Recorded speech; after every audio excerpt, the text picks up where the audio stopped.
खुशी का जन्म होते ही उसकी माँ चल बसी। उसके पिता मोहन ने जैसे तैसे करके उसकी परवरिश अकेला ही की है। अब खुशी 7 साल की हो चुकी थी। खुशी को अपनी माँ की कमी खलने लगी, इसलिए मोहन ने दूसरी शादी कर ली। खुशी की नई माँ विशाखा खुशी को बहुत प्यार से देखती थी, पर विशाखा के माँ बनते ही उसे खुशी एक आंख नहीं बाती।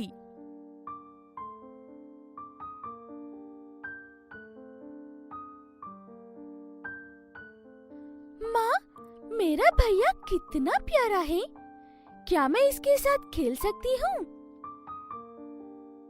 ए लड़की, दूर रहना इससे। दिखता नहीं अभी वो कितना छोटा है। वो अभी तुम्हारे साथ नहीं खेल सकता। तुम जाओ अपने उस गंदे से कुत्ते के साथ खेलो। तुम्हें वो बहुत प्यार लगता है ना। विशाखा ऐसे डांटकर खुशी को बाहर भगा देती है। खुशी दुखी होकर अपने कमरे में चली जाती है और अपने कुत्ते मोती के साथ बिस्तर पर सो जाती है। अगले दिन विशाखा फोन पर अपनी सहेली से बात कर रही होती है। तभी माँ, मुन्ना बहुत रो रहा है। माँ सुनो। माँ तो कुछ सुनी ही नहीं रही। अब क्या करूँ? कैसे चुप करूँ मुन्ना को? शायद उसे भूख लगी होगी, इसलिए इतना रो रहा है। मैं इसके लिए दूध ले आती हूँ। मोती, सुनो, मैं मुन्ना के लिए दूध लेना जा रही हूँ। तुम यहीं रहकर मुन्ना का ध्यान रखना। खुशी जल्दी से मुन्ना के लिए दूध लेने चली जाती है। तभी मुन्ना पलटी खाकर गिरने वाला होता है, पर मोती उसे बचा लेता है। तभी विशाखा मोती को मुन्ना के पास खड़ा देखकर गुस्से से आग बबला हो जाती है। तेरी इतनी हिम्मत, मेरे बच्चे को काटने आया है? रुक, तुझे अभी बताती हूँ।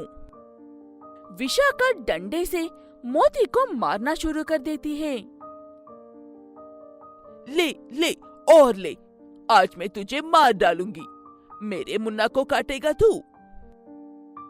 मोती चुपचाप मार खाता रहता है। तभी खुशी हाथ में मुन्ना की दूध की बोतल लिए वहाँ आ जाती है। माँ, इसे क्यों मार रही हो? इसे मत मारो। इसने क्या किया है जो इसे आप मारो चाह रही हो? अपने इस मोती को बोल कि मेरे मुन्ना से दूर रहे। अगर मैं वक्त पर ना देखती तो ये कुत्ता मेरे मुन्ना को काट खाता। माँ, मुन्ना बहुत रो रहा था।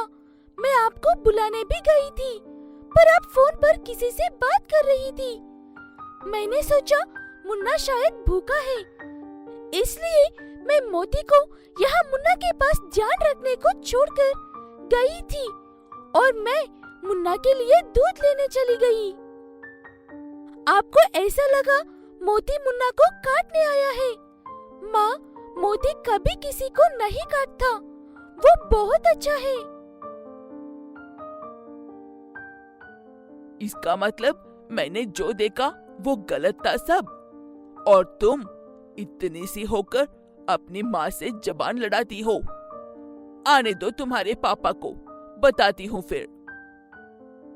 शाम को जब मोहन अपना काम खत्म करके घर लौटता है तो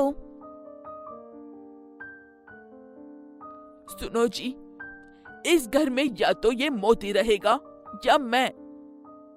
मोती ने ऐसा क्या कर दिया जो तुम उस पर इतना भड़क रही हो?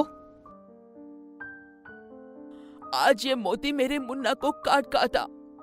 वो तो भगवान का शुक्र है जो मैंने वक्त पर देख लिया और मुन्ना को बचा लिया। क्या तुम सब बोल रही हो?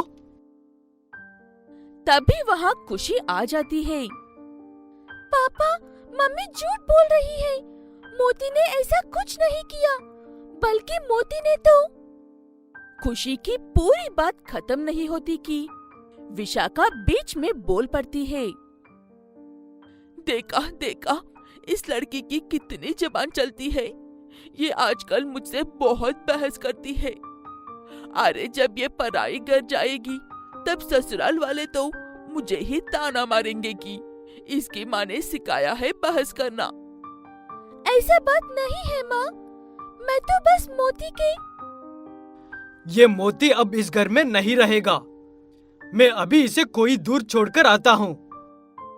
मोहन खुशी की कोई बात नहीं सुनता। वो मोती के गले में पड़े रस्सी पकड़ता है और उसे अपने साथ कहीं दूर ले जाकर छोड़ आता है। मोती की याद में खुशी बस रोती ही रहती थी। उसने खाना पीना भी छोड़ दिया था।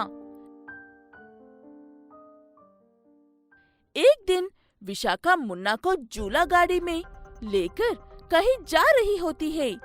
तभी विशाखा का फोन आता है। फोन पर बात करते करते विशाखा के हाथ से झूला छूट जाता है। मुन्ना, अरे अरे कोई बचाओ मेरे मुन्ना को। मुन्ना मेरे बच्चे, मैं अभी आ रही हूँ मैं। तभी विशाखा को सामने से एक ट्रक आते दिखाई देता है। विशाखा ट्रक को देखकर बहुत डर जाती है, क्योंकि ट्रक मुन्ना से बस कुछ ही दूरी पर था। जैसे ही ट्रक मुन्ना के बिल्कुल पास पहुंच जाता है, तभी मोती अपने मुंह से झूले को पकड़कर सड़क के दूसरे तरफ खींच लेता है और उसे बचा लेता है।